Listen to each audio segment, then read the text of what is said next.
और चलिए सीधा रुख करेंगे लोकसभा का, जहां पर केंद्रीय मंत्री हरदीप सिंह पुरी बोल रहे हैं। The world's LPG flows was disrupted following the military operation between Iran, Israel and the US.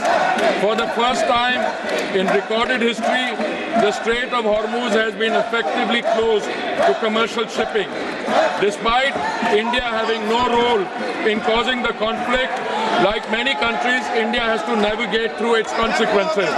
The contrast with how other nations are managing this crisis places India's response in its sharpest relief. A country in our neighborhood has shut all schools for 2 weeks,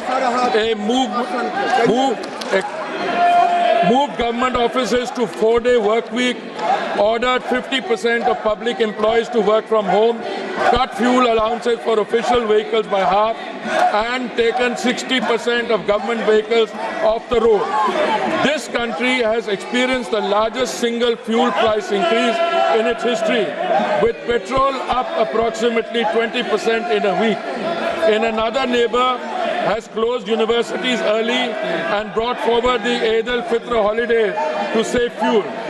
Countries in Southeast Asia have also had to take energy rationing and conservation measures. Honorable Speaker, sir, India's crude supply position is secure and volumes secured exceed what the Hormuz would have delivered.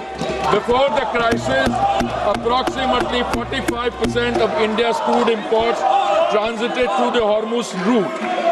Thanks to the Honorable Prime Minister's outstanding diplomatic outreach and goodwill, India has secured crude volumes that exceed what the disrupted Strait of Hormuz could have delivered in the same period.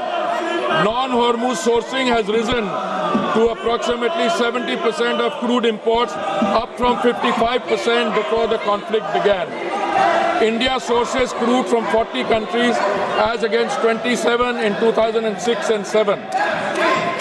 This structural diversification, built through sustained policy over successive years, has given us options that other nations find themselves without. Refineries are operating at high capacity utilization. In several cases, they are exceeding 100%.